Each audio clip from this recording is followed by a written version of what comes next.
రాష్ట్రంలో పరిశ్రమలను తెస్తామంటారు. ఉన్నవి మూతపడుతున్నా పట్టించుకోరు. కార్మికులు ధర్నాలు చేస్తే బెదిరిస్తారు. నాయకుల్ని అరెస్ట్ చేస్తారు. ఇదేమని ప్రశ్నిస్తే రిమాండ్కు పంపిస్తారు. కాకినాడ జిల్లాలో మూతపడిన జీడిపిక్కల ఫ్యాక్టరీని తెరిపించాలని నెలన్నరగా కార్మికులు ఆందోళన చేస్తున్నారు.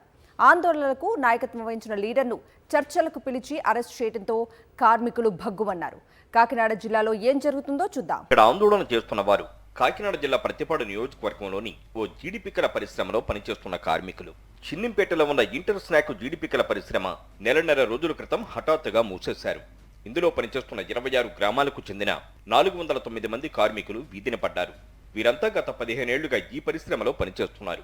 గత నవంబర్ 16న ఈ పరిశ్రమను యాజమాన్యం అర్థంతరంగా మూసివేయడంతో పరిశ్రమను తిరిగి తెరిపించి తమకు ఉపాధి కల్పించాలని కార్మికులు ప్రతిరోజు పరిశ్రమ వద్ద ధర్నాలు చేస్తున్నారు. జీడిపిక్కల పరిశ్రమ తెరిపించాలంటూ కార్మికులు చేస్తున్న ఆందోళనకు సిఐటియు నేత రొంగలి ఈశ్వరరావు నాయకత్వం వహించి ఉద్యమాన్ని ముందుకు నడిపిస్తున్నారు.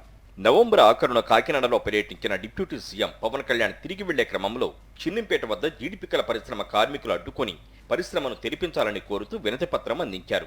దీనిపై స్పందించిన పవన్ పరిశ్రమను తెరిపిస్తామనే హామీ ఇచ్చి వెళ్లిపోయారు. ఆ హామీ నెరవేరకపోవడంతో కొద్ది రోజుల క్రిందట జగ్గంపేట ఎమ్మెల్యే జ్యోతుల నెహ్రూ ఇంటి వద్ద కార్మికులు మరోసారి ధర్నా చేశారు. తర్వాత ఏలేశ్వరం ఎంఆర్ఓ కార్యాలయం ఎదుట కూడా ధర్నా చేశారు.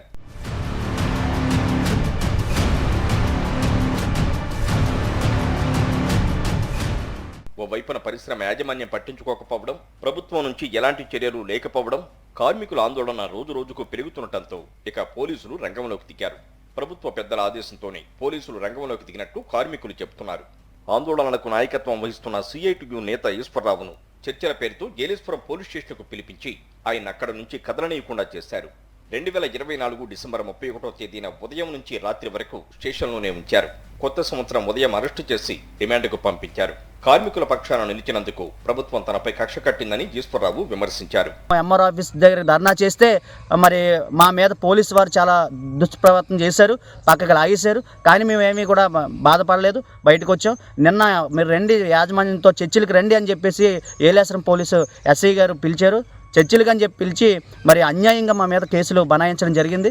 దీని మీద ఈరోజు రిమాండ్కి తీసుకెళ్తామని చెప్పారు. 409 కుటుంబాలు వీధిన పడ్డా ప్రభుత్వం పట్టించుకోవడం లేదు. అధికారులు తమకు సంబంధం లేదంటున్నారు. ఆందోళన చేస్తున్న కార్మికుల్లో భయం కలిగే విధంగా వారికి నాయకత్వం వహిస్తున్న నేతను అరెస్ట్ చేసి రిమాండ్కు పంపించారు.